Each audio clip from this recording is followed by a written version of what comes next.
Sí, doctor. Oye, Jocelyn, ¿sabes que tu examen no me apareció? Sí, fue lo que le comenté el día del examen, que me dijo que lo subiera ahí a archivos, porque no ¿Y ya podía. está en archivo? ¿Sí me lo subiste? Sí, es que Ajá. no se podía enviar. ¿No se podían ver? No se podía enviar, Ah, por eso no le aparece. Pero ahí lo subí a archivos, como me dijo. está ahí en archivo. Muy bien. Entonces yo las reviso ahorita, ¿sí? Gracias. Sí, muchas gracias. Ándale. Bueno, a ver, vamos a... Doctor, Sí, dime. tengo una duda. Como ya pasa lista de voz, ¿es necesario anotar nuestro nombre en el chat? Sí, también es necesario. Bueno, Ah, no, nombre no, con que tú pongas presente, el chat me dice el nombre tuyo, no te apures, no necesitas poner tu nombre, con puro presente tuyo. Y ya el chat me dice quiénes son. porque por ejemplo en unas clases últimas que usted empezó a pasar lista de voz, yo ya no escribía presente en el chat.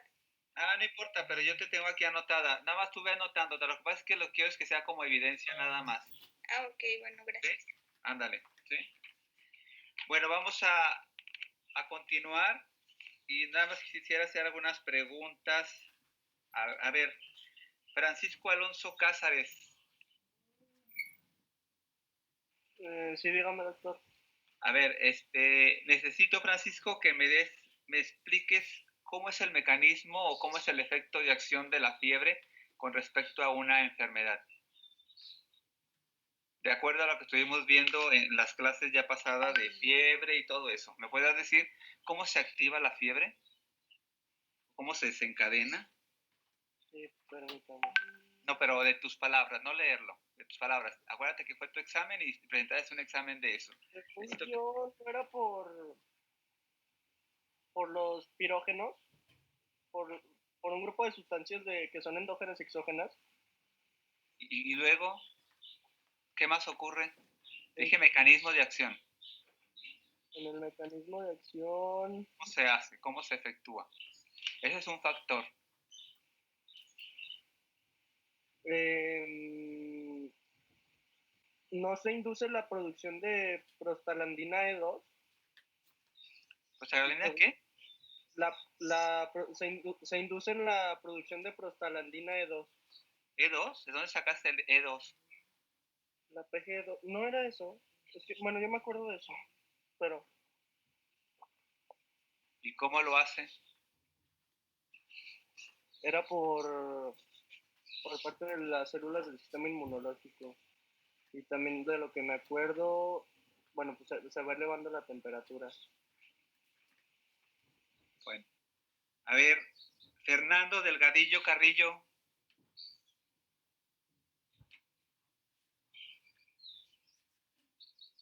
Fernando Delgadillo Carrillo no está.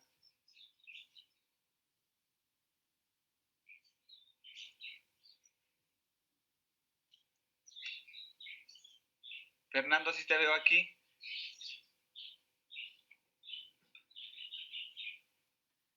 ¿No está Fernando? Bueno, muy bien.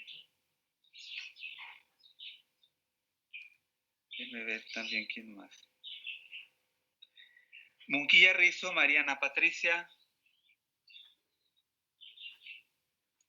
Sí, Doc, aquí estoy. ¿Me podrías decir tú el mecanismo, cómo se desarrolla la hemostasia con respecto a la hemorragia? ¿Cómo actúa?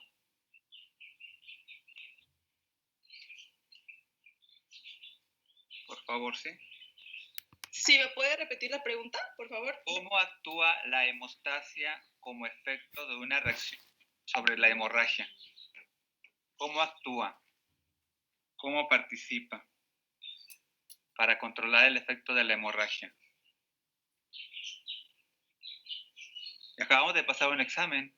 Sí, pues es lo que va a hacer que va a controlar y va a evitar pues la pérdida sanguínea, y esto lo va a hacer pues primero por fases, y la primera es la de donde participa la endotelina, pero esta no es como capaz de detener toda la hemorragia. Entonces se va a activar la hemostasia primaria, que es donde se forma el tapón plaquetario, y luego continúa la fase secundaria, que ahí se va como a ese tapón se va a reorganizar y va como a madurar.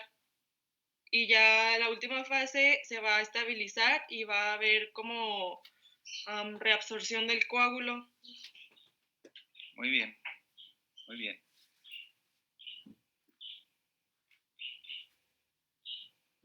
Natalie Marrún. Sí, doctor, aquí estoy. A ver, Natalie, ¿me puedes explicar cómo es la transformación de la plaqueta con respecto a una hemorragia?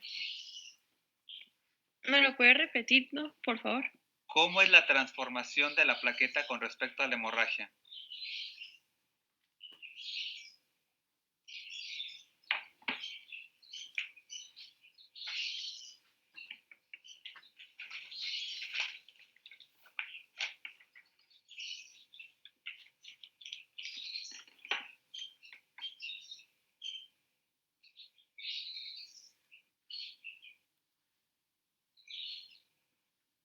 ¿No, Natalie? A ver, perdón, Mesa Mendoza, María Fernanda. Sí, doctor. Lo mismo que le pregunté a Natalie, ¿cómo es el efecto de la transformación de la plaqueta por un proceso de hemorragia?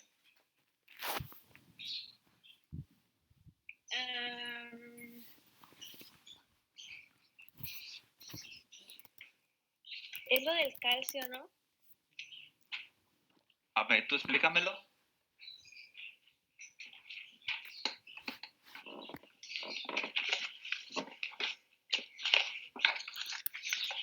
Doctor, ¿va a ser por preguntas o podemos como participar? No, nada más quiero preguntar eso. Ahorita nada más lo va a preguntar a otra persona y ya. Y ya, Ok. ya vamos a continuar ahorita con lo otro. A ver, Reyes, Franco. Sí, doctor. Lo mismo, ¿me puedes explicar eso? Por favor, ¿cómo es la transformación de la plaqueta con respecto a la hemorragia?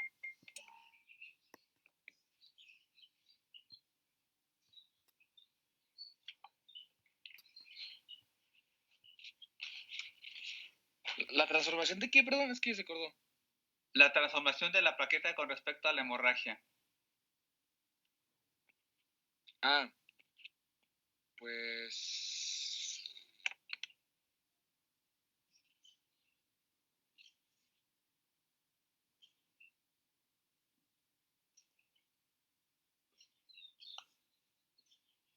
¿No? Bueno, nada más les voy a comentar una cosa, muchachos. Para el examen final va a ser acumulativo. Vamos a hacer el examen acumulativo. Posiblemente vamos a tener entre 30 y 50 preguntas. Va a ser en media hora, se va a contestar. Y vamos a pedir cámaras abiertas también, por favor, ¿sí? Para que vayan de una vez, si de repente tienen cámaras que no les funcionan, pues sí les voy a pedir que traten de ver, porque sí necesito verlo, ¿sí? Por favor, ¿sí? Doctor, Mande. ¿tenían 50 preguntas en 30 minutos? Pues voy a checar si en 30 o en una hora. Voy a checarlo, ¿sí? De eso voy a verlo, ¿sí? Pero van a ser 50 preguntas para que se vayan programando y estudiando. Va a ser acumulativo, ¿eh? Entonces vamos a continuar con Doctor. lo de... Sí. Bueno, yo, por ejemplo, en mi computadora sí puedo prender la cámara, pero el micrófono no le sirve a la computadora. ¿En eso no había problema? No quiero micrófonos, es que no se puede porque hay mucho ruido. No, la Okay. pura cámara, no estamos nada de ruidos, ¿sí? Ok, gracias. Ahora, pues entonces vamos a continuar con lo que habíamos de la respuesta metabólica.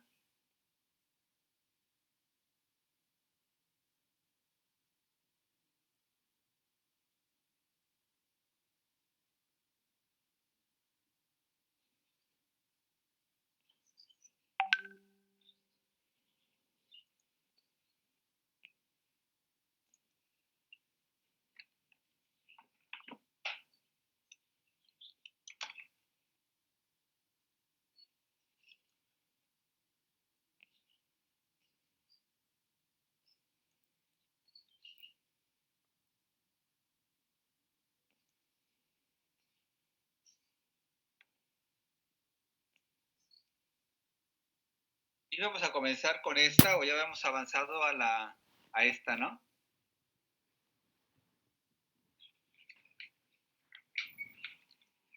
Sí, esa ya, doctor.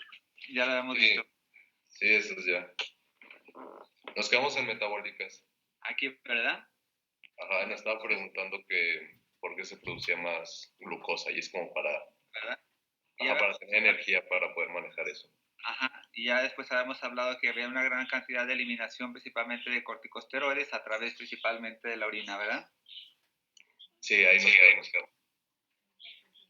A ver, en esta parte, vamos a ir viendo. A ver, Tapia Martínez, Luis Uriel. Hola, doctor. Hola, Uriel. ¿Podrías explicarme tú esta fase? ¿Qué entiendes por toda esta? Aparte de que estamos viendo lo otro, ¿qué entiendes? ¿Por qué todos estos cambios? ¿Por qué ocurre todo esto? ¿Tú por qué piensas que ocurre el aumento de plaquetas, fibrinógenos, disminuye el tiempo de protrombina, acelera el tiempo de coagulación y hay leucocitosis e neutrofilia? ¿Por qué crees que ocurra todo esto?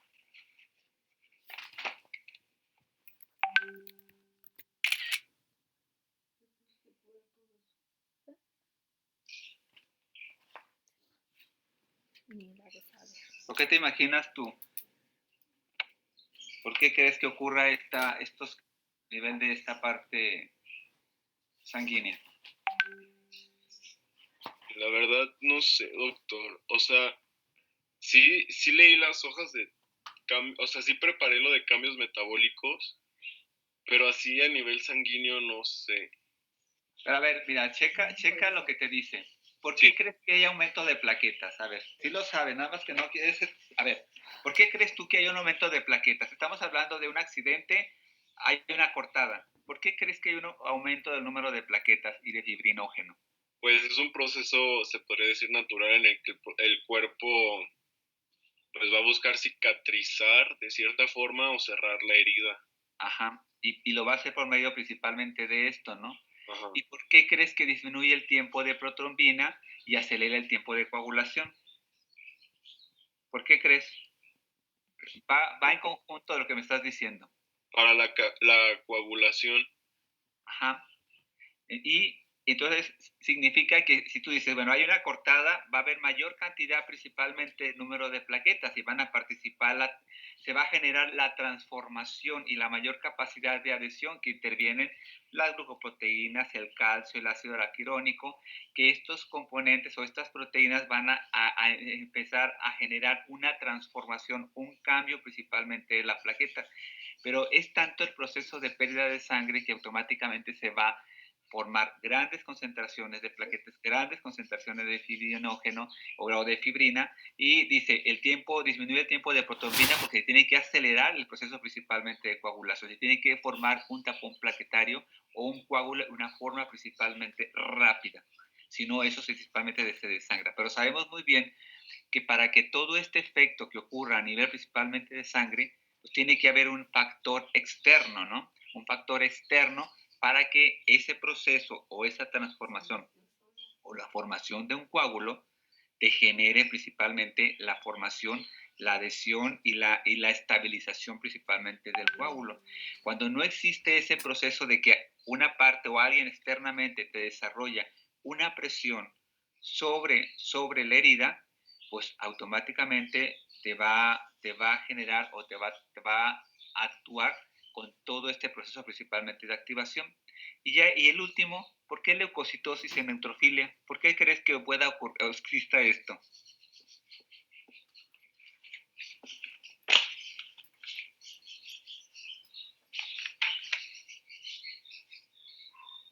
¿Por qué crees, Uriel? Acuérdate que es leucocitosis y que es neutrofilia. Pues porque aumentan, ¿no, Doc? ¿Y por qué aumentan? ¿Tú por qué crees que aumentan?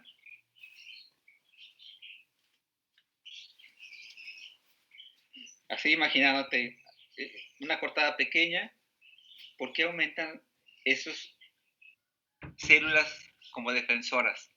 ¿Ante quién o ante qué? Es lo que le iba a decir, que era una reacción de defensa. Exactamente. Es una reacción normal. En todo proceso, principalmente, inclusive hasta cuando tú te cepillas los dientes y te cortas, generas bacterias en tu cuerpo, ¿no? te generas bacterias bien que mal, y entran y se te activan tus células de defensa y destruyen las pocas o muchas bacterias que entran, ¿no? Entonces, este proceso, por ejemplo, ¿qué ocurriría en un paciente que tuviera, por ejemplo, soplo cardíaco? Que tuviera trastornos en la función principalmente de sus válvulas. ¿Qué es lo que ocurriría? Ocurriría básicamente es que sobre todo los pacientes cuando tienen problemas de sus válvulas o alteraciones, ya sea por soplos o por trastornos cardíacos, las válvulas van a desencadenar la formación que puede desencadenar en lo que se llama la famosa fiebre reumática, ¿sí? Esa fiebre reumática básicamente empieza a desencadenar una gran cantidad principalmente de islas bacterianas que puede conllevar a generar algún proceso, algún infarto principalmente a las personas, ¿no? Cuando tienen una mala funcionalidad de la función o de las válvulas cardíacas. Casi por regular los pacientes que presentan, dice, tuve fiebre reumática y tengo un soplo cardíaco. Automáticamente tienes que pensar en una premedicación. Tienes que premedicar al paciente. Una bacteremia en ellos puede causar la muerte. Imagínate, si un paciente que tuviera problemas cardíacos, tenía soplo cardíaco, por X circunstancias, le desarrolla este proceso de alteración principalmente en el cuerpo, un accidente, una cortadura, pues se llena principalmente de gran cantidad de bacterias, ¿no? Y después pues tienen que bombardearlos con antibióticos para destruir todas las bacterias. Acordémonos que cuando se expone un tejido, cuando se corta un tejido, empiezan a entrar bacterias, el cuerpo automáticamente tiene que activar todo su sistema inmunológico innato que tiene en el cuerpo para las bacterias y evitar que esas bacterias puedan multiplicarse. Y a lo mejor en la herida no pasa nada. ¿Qué pasa si lo invaden las bacterias y se nos infecta? Pues va a haber todo el proceso principalmente de alteraciones, dolor, rubor, calor, ahora sí, y una gran cantidad principalmente de trastornos, ¿sí? Aquí lo importante lo que ocurre a nivel sanguíneo, pues ocurre todo esto, o sea, si lo vemos todo es por lógica, ¿sí? Todo ocurre por lógica, nada más es ir viendo, no es que no lo sepan, o sea, ustedes ya lo saben, nada más existe es entender lo que se están pidiendo, por qué aumentan las plaquetas, por qué el tiempo, por qué bla, bla, y ya lo vamos a ir entendiendo, ¿sí? Y vean, esta otra, es de la misma parte, ¿sí? A ver, Fabriz, Doctor, tengo una pregunta rápida. Dime. Así, poniéndonos en el escenario que usted nos dio, si tenemos, no sé, un paciente con problemas como en el corazón y se llega a infectar su herida, ¿es muy grave para el paciente o qué riesgo correría? Mira, aquí en el paciente con problemas cardíacos, válvulas o algún trastorno, ¿sí? Que es muy susceptible que estos pacientes, si tú no le das te voy a explicar en mis tiempos cómo era, y ahorita te explicamos en los tiempos actuales. En mis tiempos era un paciente con problemas cardíacos, soplo cardíaco, trastornos, alguna alteración en el corazón, automáticamente este paciente nosotros teníamos que premedicar. Una bacteremia en pacientes con trastornos cardíacos lo puedes llevar a la muerte en un tiempo. ¿Por qué? Porque las bacterias entran a su sangre y como está funcionando inadecuada, acuérdate que toda la sangre va a pasar a través del corazón, la tiene que bombear, oxigenar y trasladar. Entonces, cuando va la sangre contaminada a un área principalmente del corazón en donde existen daños a nivel de la válvula que funciona inadecuadamente, ¿qué es lo que va a desencadenar? Como las bacterias, ahora sí, hay zonas irregulares, pues van a empezar a pegarse alrededor principalmente, va a empezar a formar islas bacterianas, ¿sí? En el que el paciente puede caer en una endocarditis bacteriana como tipo, haz de cuenta, un tipo septicemia, una septicemia masiva que lo puede llevar a la muerte al paciente, que lo mata automáticamente si tú no premedicas al paciente antes. En la actualidad, o sea, nosotros le dábamos al paciente durante 7 días, haz de cuenta, le decíamos al paciente, véngase el lunes, lo voy a empezar a atender de lunes a sábado y necesito que el lunes antes de entrar conmigo se ponga su antibiótico. Y eran dos inyecciones, una en la mañana y otra en la noche de penicilina. Se va a administrar una en la mañana va a venir conmigo, lo voy a atender, se va a poner otra en la noche, al día siguiente vuelve y tú lo atiendes, le atiendes todo lo que le pueda hacer en esa cita.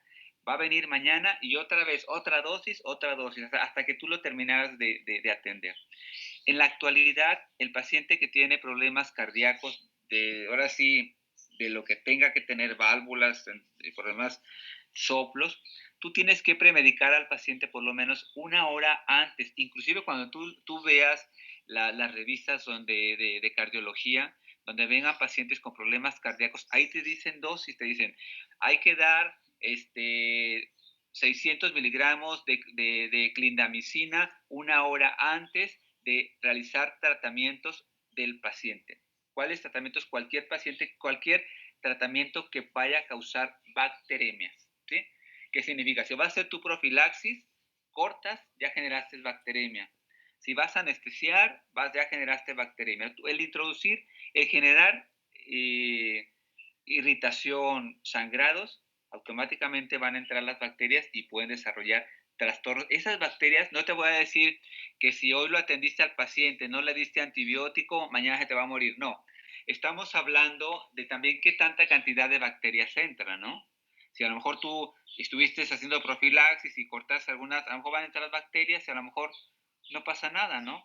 Estamos hablando cuando todo eso es una forma crónica que tú dices, viene contigo diario o viene cada tercer día y tú estás trabajando, estás causando bacteriemias crónicas que con el paso del tiempo esas bacteriemias están formando cepas o islas bacterianas en sus válvulas.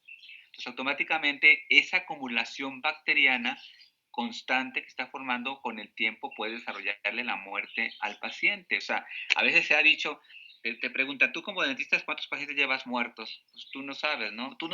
Es más, tú no te vas a dar cuenta si a lo mejor uno tuvo la culpa de que el paciente muriera de una bacteremia por el tratamiento odontológico que tú le hiciste. ¿Por qué? Porque el problema no ocurre de que hoy me atendiste y ya me morí ahora en la noche. No, tiene que ser constante, o sea, un tiempo, porque tiene que haber una acumulación de bacterias, ¿no? Claro que ese paciente también tiene anticuerpos que le van a ayudar a combatir los microorganismos que como toda persona sana, aunque tenga problemas cardíacos, su sistema inmunológico va a estar normal. Puede destruirlas y a lo mejor no pasa nada. Pero también si la entrada de bacterias es más de lo que ellos pueden destruir su sistema inmunológico, entonces ahí sí es donde tenemos que preocuparnos, ¿no? Porque ya están entrando bacterias y están alojando a nivel principalmente de lo que son lo que son a nivel de sus válvulas cardíacas, ¿sí? Entonces, ese es el efecto que desarrolla principalmente las bacteriemias crónicas en los pacientes con problemas cardíacos. Pues es que si yo lo veo ahora le doy su antibiótico, tantos miligramos, ya sea de amoxicilina, ya sea de penicilina inyectada, ya sea de clindamicina, de acuerdo a lo que tú quieras manejar, porque ya inclusive te digo, los cardiólogos ya te dan inclusive los 4 de dosificaciones. Tienes que darle tantos miligramos de clindamicina al paciente una hora antes del tratamiento. Y tú lo puedes atenderle todo lo que le alcances a hacer en esa fecha. Entonces, a lo mejor dices, ya no lo voy a ver ahora la voy a ver la semana que entra. Y lo mismo. Y a veces, fíjate, a veces es importante que el paciente, para que tengas la seguridad de que él tomó el antibiótico, decirle, oiga, don Juan, ¿puede venirse usted a la próxima cita una hora antes? Porque le quiero dar o se trae su medicamento para que se lo tome, para tener seguridad. Sobre todo en las personas de la tercera edad. A veces se les olvida. Y así para que tú estés más seguro, su medicamento, al rato lo paso en una hora para poder darle la atención. Ya lo puedes atender y a la siguiente semana. Y también es bien importante tratar de dar citas en una forma esparciada, no tan seguidas. ¿Por qué? ¿Por qué creen ustedes que no podemos darle el antibiótico así constantemente? Si viene el lunes, una dosis, si viene el martes, otra dosis, si viene el miércoles, otra. Ya no vino este día, vino hasta el lunes, otra dosis. ¿Qué puede pasar? ¿Qué se les ocurre? ¿Qué ocurriría? Si nosotros damos así, tantito ahorita, tantito al rato, tantito. ¿Qué ocurre? ¿Que se genere resistencia? Exactamente. Puede haber resistencia y eso te puede desarrollar principalmente alteraciones que después ya, aunque tú le des antibiótico, ya no le va a hacer nada, ¿no? Por eso la importancia de cuando tú manejes estos pacientes, hay que tratar de manejarlos en una forma adecuada, en una forma, ahora sí, precisa, sin que nos equivoquemos, para evitar que se vaya a desarrollar ese tipo de efectos de reacciones alérgicas o resistencias también, ¿sí? Entonces, por eso tenemos que tratar de hacer como tipo, pues lo voy a ver a lo mejor cada 8 días, o lo voy a ver cada 15 días, pero tratar de hacer todo lo que puedas en una cita, porque ese paciente ya lo tienes protegido con esa dosis de antibiótico durante todo, a lo mejor 12 horas. Entonces, eso implica que si él se lo toma una hora antes, sabemos que el antibiótico a lo mejor a la media hora o a la hora ya está haciendo su efectividad. Pero la efectividad, acuérdate, si se acuerda cómo es el efecto de absorción del medicamento, que va de una escala de 0 y luego va subiendo 10, 10, 10, 8, 80, 3, hasta que llega al punto máximo de donde tiene la efectividad lo que es el antibiótico, ¿no? Entonces dices, en media hora se absorbe, en media hora vamos a ir viendo que a través de la sangre los niveles plasmáticos del antibiótico que va a ir en aumento hasta el efecto que llegue al tope de la mayor concentración de antibiótico en sangre. Entonces ahí tenemos al paciente, ahora sí, protegido, ¿no? Entonces sabemos que después llega un efecto en que declina, ¿sí? Que si dices, este antibiótico dura 8 horas en el cuerpo, entonces ¿cuánto tiempo va a durar en etapas altas mi antibiótico? Y después tiene que declinar, porque se tiene que declinar, por eso la importancia te lo dan. A lo mejor el efecto del antibiótico es que el antibiótico dura nada más 8 horas o el antibiótico dura, ponle 9 horas. Entonces, para mantener los niveles adecuados de antibiótico, dice, bueno, entonces si este antibiótico dura 10 horas en el cuerpo en los niveles normales, entonces yo se lo doy a las 8 horas para que cuando llegue a las 10 horas el primer antibiótico, el segundo antibiótico ya está aumentando y va a mantener los niveles principalmente de efectividad en la sangre para ir destruyendo bacterias, ¿sí? Entonces, por eso les digo, la importancia en estos pacientes, sobre todo, hay que manejarlos y hay que hacer escalas de trabajo o una planificación de tratamiento para evitar que vaya a generar resistencia a nuestro antibiótico, ¿sí? Entonces, esas son las características que tenemos que hacer, sobre todo con los pacientes con problemas cardíacos. Y una cosa importante, y no todos los pacientes con problemas cardíacos hay que medicarlos, ¿no? Hay requisitos específicos para ciertos pacientes que requieren y hay pacientes que no requieren terapia antibiótica, ¿sí? Entonces, para no tener, ya ustedes lo van a ir viendo cuando vayan viendo lo de no sé si en propedéutica lo vieron o cuando empiecen a ver lo de patología bucal, todo eso van a ir viendo que el manejo, sobre todo de estos pacientes, pues debe ser de una forma, ahora sí, pertinente y debe de ser un manejo principalmente en una forma adecuada, ¿sí? No sé si tengan alguna pregunta. ¿No? Yo, doctor. A ver, dime. Bueno, ahorita, conforme a lo que decía un poquito de lo de las bacterias, bueno, yo había escuchado que ahorita con lo del COVID, que somos más como propensos a enfermarnos porque tenemos menos bacterias en el cuerpo. ¿Es así o es nomás así y ahora sí que...? Mira, yo creo que ahorita en esto del COVID han salido tantos tabús, la verdad que han salido muchos tabús, muchas cosas que pues a uno los espanta y a otros no, ¿verdad? O sea, aquí yo creo que lo más importante, te dicen, o sea, por ejemplo, nosotros siempre estamos contaminados, o sea, deje cuando empecemos a ver los principios de infectología, estamos contaminados. Tu cuerpo es, por ejemplo, si dices tú, te vas a los tacos de la calle. Tú sabes bien que los tacos de la calle es la salmonela. Ahí está todas las bacterias habidas y por haber. Tú te las comes, no pasa nada, ¿sí? Pero ahorita con todo esto, efecto que está desarrollando por la gran cantidad de bacterias que existen en el cuerpo, a lo mejor en el lugar que tú vas a comer, dices, aquí nunca me hace daño nada, y de repente te hace daño, entonces significa que probablemente la cantidad de bacterias que hay ahora en esos tacos que te comiste, a lo mejor está sobrepasando la dosis en la que tú ya estás resistente, ¿sí? Entonces, aquí la resistencia es a las personas que tienen, por ejemplo, te decían, los vulnerables, ¿quiénes son? Los niños y los adultos, que así fue clasificado al principio. Y después, no, que también le está dando a los jóvenes, ¿sí? y luego no, que también le da a los adultos, y no, o sea, se empezó a ver, como dicen, a descubrir, todo mundo estamos propensos al COVID, todos, todos, todos, o sea, por eso la importancia que te dicen, tu distancia, tu cubrebocas, si tú haces todas las medidas que te están pidiendo, pues a lo mejor no te puedes contagiar, o a lo mejor tú ya estás contaminado sin que te diste cuenta, porque a veces pasa que el cuerpo es tan resistente que a lo mejor te entra el virus del COVID y te hizo inmune, y tú no te diste cuenta, de repente, ya ha habido, te digo, ha habido situaciones, ha llegado de repente así personas que te dicen, es que me hicieron la prueba del COVID y me dijeron que ya me dio COVID, pero yo no sentí nada, yo no tuve nada, pero que ya estoy como tipo inmunizado, ¿sí? Entonces, por eso es que hay gente que el efecto del COVID, pues te genera una reacción más fuerte que otro. Y todo depende principalmente, ahora sí, del estado orgánico que tenga cada quien, ¿sí?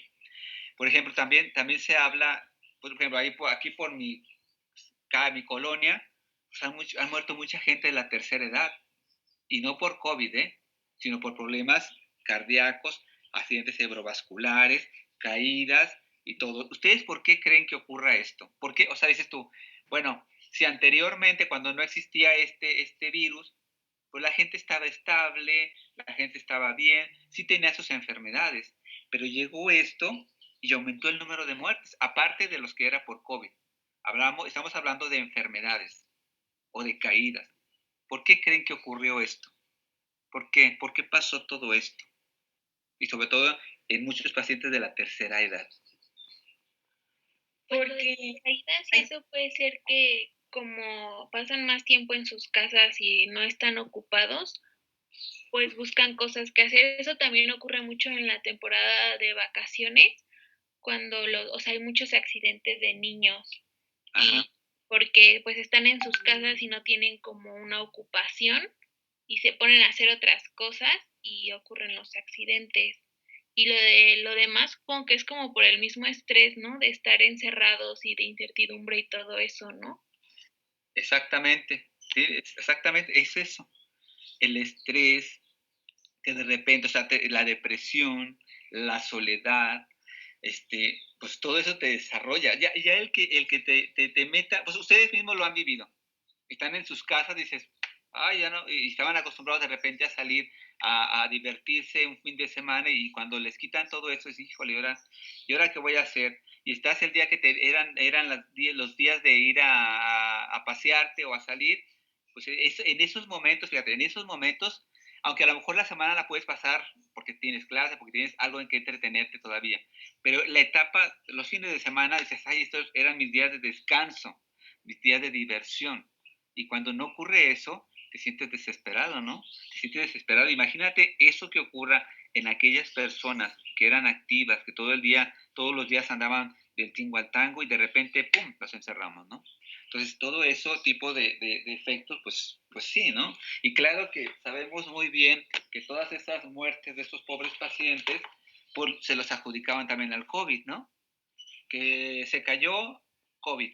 Un infarto, COVID. O sea, todos le echaban la culpa al COVID. Sabemos bien que el COVID tiene un sistema de incubación, un sistema de generar signos y síntomas que a lo mejor el paciente no los tuvo, ¿no? Él se murió. Él se murió, y por eso nuestras estadísticas, el COVID existe, eso sí, no estoy diciendo que no, sí existe, pero muchas enfermedades o muertes naturales les fueron adjudicadas al COVID, ¿sí? Al COVID, que por eso dice uno, bueno, entonces no todo mundo murió de lo que es COVID, ¿no? Entonces, como me preguntaba su compañero, o sea, la susceptibilidad bacteriana, sí, ahorita en la actualidad hay una gran cantidad de bacterias, de virus, más potentes que a lo mejor en mis tiempos. Yo siempre te hablo de mis tiempos porque en los tiempos estábamos como, yo me sentía en la época de las cavernas, ¿no? Porque yo no usaba bioseguridad, yo no usaba guantes, yo no usaba la vestimenta, usaba yo un pantalón blanco, una camisa blanca y mi filipina, que la traía del tingo al tango, ¿no? En los tacos en donde andaba, yo andaba muy orgulloso con mi bata, ¿no? Y no sabiendo que esa bata estaba con la mayor cantidad principalmente de microorganismos dentro de una clínica, ¿no? Y automáticamente es de que a lo mejor en ese tiempo había bacterias y a lo mejor no porque yo tuviera un sistema inmunológico muy, muy bueno, no, es como el de ustedes. Simplemente hubo un cambio, una transformación en la reacción o en la, ahora sí, como dicen, la resistencia de bacterias y virus. Por eso es que ahora hay tantas bacterias que dices tú, ay, a mí no me daba antes esto y ya me dio una gripa, pero me dio una gripa fuertísima que me tumbó y me encamó, ¿sí? Y es por eso, porque ahorita ya las bacterias están tan potentes, tan fuertes, que por eso de repente salen unas bacterias tan raras que dices, ¿y eso de dónde salió, no? Por eso la importancia de que ahora la vida nos va a cambiar, ¿no? Nos va a cambiar de todo. Y la gente, por ejemplo, ahorita ya que nos pasaron a semáforo rojo, perdón, amarillo, la gente dice, ah, ya nos estamos aliviando, ya vamos a entrar al semáforo verde. De hecho, ya uno ve que ahorita en el amarillo tú ves fiestas, tú ves ya la sana distancia, ya dices, bueno, ¿y dónde está aquella enfermedad que estaba, no? Y por eso de repente empieza a ver el repunte, empieza a ver otra vez enfermedad, y ya está empezando otra vez, ¿eh? O sea, yo porque tengo contactos con algunos amigos de sanatorios que dicen, no, pues ya están saliendo otros, ya están apareciendo, están llegando otra vez, ¿sí? Y la gente, a lo mejor la gente no entendemos que dice, si yo estoy en amarillo, no es porque se esté aliviando, es porque el número de contagios está disminuyendo. El COVID está. Si llego a verde, no es que yo ya no hay COVID, porque la gente lo interpreta así, ya no hay COVID, ya desapareció el COVID. No, el índice de contagios ha disminuido. El COVID existe, está presente, no ha desaparecido. Tienes que seguir con tus medidas de protección. Te dicen la sana distancia, lavarte las manos, tu cubrebocas. Y ya la gente ya lo que hace es, voy a ir al Oxxo, llega sin cubrebocas, va a entrar al Oxxo, se lo pone, entra, sale el Oxxo, se lo quita y se lo guarda con un pañuelo, ¿no? O sea, dices, es como cuando, o sea, como nada más el signo de presentación, porque aquí me lo estás pidiendo, yo estoy entrando, ¿sí? Entonces le digo, lo que pasa es eso, la capacidad del efecto de lo que son las bacterias están siendo cada vez más resistentes y están generando la mayor cantidad principalmente de reacciones, ¿no? Por eso ahora, en la actualidad, pues hay que tratar de cuidar todo mundo, desde los niños a los de la tercera edad, a todo el mundo nos puede afectar, pues si esta enfermedad es que además a los vulnerables, a las embarazadas, a los que tienen niños, pues ahora sí, yo siento que todos somos vulnerables a la enfermedad, porque al principio decías, cuando empezaba, ah, está en China, está en Japón, ah, está muy lejos, esto no llega hasta acá, ¿no? Y ya cuando nos llegó, dice, sí, en la torre, ¿no? Entonces, por eso le digo, o sea, la capacidad de resistencia, pues también depende mucho. Por eso siempre hablamos de buena alimentación, si puede ser eso un poco de ejercicio, bla, bla, bla, evitar estar comiendo de una forma crónica en la calle, ahorita por todos los factores que hay, a veces no hay la asepsia adecuada, que tú no ves cómo preparan los alimentos, cómo preparan las aguas, sobre todo las aguas, que tú dices, bueno, ¿de dónde sacarán el agua? Yo no veo aquí en la nevería que tengan garrafones, yo no veo que tengan, veo una llave ahí nada más, dices, será agua y ves litros y litros de aguas frescas ahí, dices, ¿de dónde sacarán tanta agua? Yo no veo ni un garrafón de agua, ¿sí? Y esas son las cosas que, pues ahora sí, uno llega, compra y dice, bueno, pues ahora sí, Dios me ayuda, te persinas y bueno, yo tengo sed y me la voy a tomar, ¿sí? Entonces eso es lo que está pasando, ¿sí? Entonces, viendo esto de lo sanguíneo, a ver, Adrián Romo,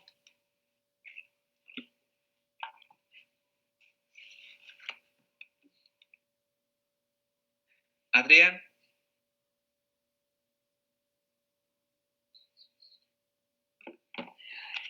bueno, no está, ¿verdad? Sí, aquí estoy, solo que mi micrófono no prendía. Bueno, Adrián, ¿me puedes explicar esto, lo sanguíneo? ¿Qué entiendes? Ya tu compañero nos estuvo hablando de algunas reglas, él lo sigue, nos habló... No lo escuché, doctor. ¿Mande? Está tapando. ¿Qué entiendes tú por este cuadro? Ya tu compañero nos explicó algo acerca de las plaquetas, tiempo de sangrado, leucocitosis, eosinofilia. ¿Qué entiendes por esto que ocurre a nivel sanguíneo?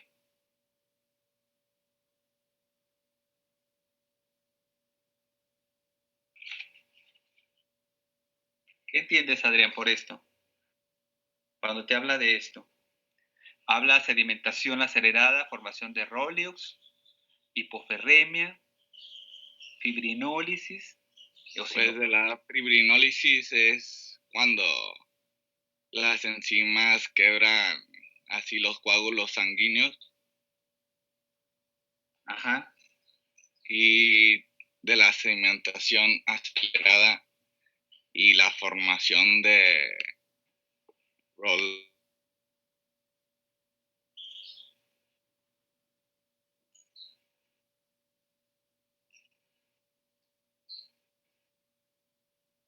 Creo que se te cortó, ¿eh?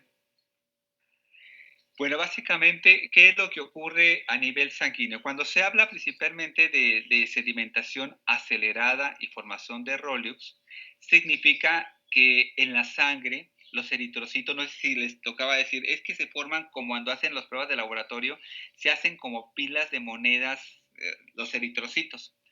Aquí lo que ocurre, por la cortadura o el efecto, va a generar un proceso inflamatorio a nivel principalmente general del cuerpo, como respuesta también de defensa.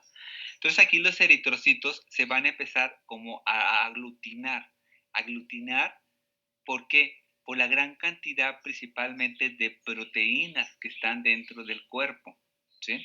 Como hay una aceleración de todo, se acelera la inflamación, se acelera la liberación de grandes concentraciones de proteínas, automáticamente cuando hacen estudios de laboratorio y empiezan a ver que las pilas, empieza a haber una gran cantidad de pilas de monedas, o sea, la forma de los eritrocitos como en pilas de monedas, pues significa que hay un proceso principalmente inflamatorio generalizado y hay una gran concentración principalmente de lo que se llaman proteínas, que es básicamente el efecto que desarrolla cambios a nivel precisamente de la característica normal del eritrocito a transformarse de esta manera, ¿sí?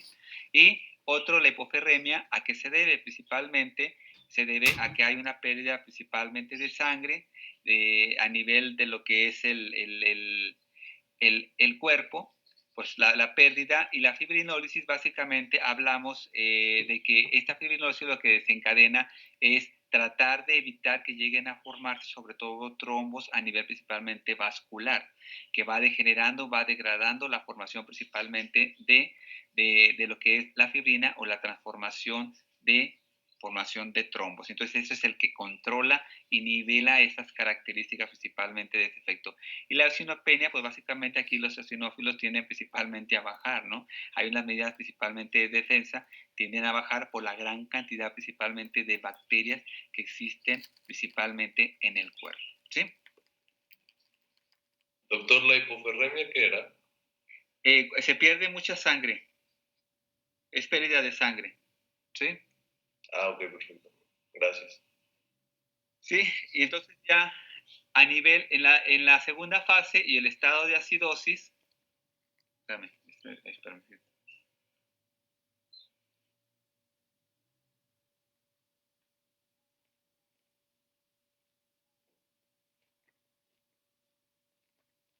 Sí, entonces vamos a quedarnos en esta etapa y sí les pido por favor, hay que leerlo para irlo desarrollando así como lo estamos haciendo, ¿sí? Básicamente, lo único que quiero es que vayamos entendiendo el porqué de cada una de las cosas, entenderlas, ¿no? Porque vemos el cuadro y pues sí, yo me puedo atender, hay Roleux, leucocitosis, pero no sabemos por qué es cada una de las cosas, ¿sí? Entonces nos vamos a ver, ojalá que ya vayamos terminando esto de lo de fuerzas metabólicas para entrar al otro tema donde vamos a hablar sobre algunos principios de infectología que son aplicados a la práctica odontológica. Y ya el miércoles así les voy a ir pidiendo algunas cosas para que vayamos participando, sobre todo en el tema que viene, para que vayamos todos entrando y participar para ir reforzando, sobre todo, y va enfocado a la cuestión de las bacterias, de la contaminación, de la dosis, de la virulencia, resistencia del huésped, vemos lo que es personas sanas, persona enferma, aparentemente sano, transportador, ahora sí el que está contaminado crónicamente y que no sabemos, sí, pero eso lo vamos a ver después. Entonces, nos vamos a ver el próximo miércoles y vamos a continuar principalmente con esto, ¿no? Para ya irlo terminando. Yo creo que en esta semana terminamos estos cuadros, ¿sí? Sí, doctor. Y que tengan un buen inicio de semana y saludos. Gracias. Gracias, doctor. Gracias, doctor. Igualmente, doctor. Adiós.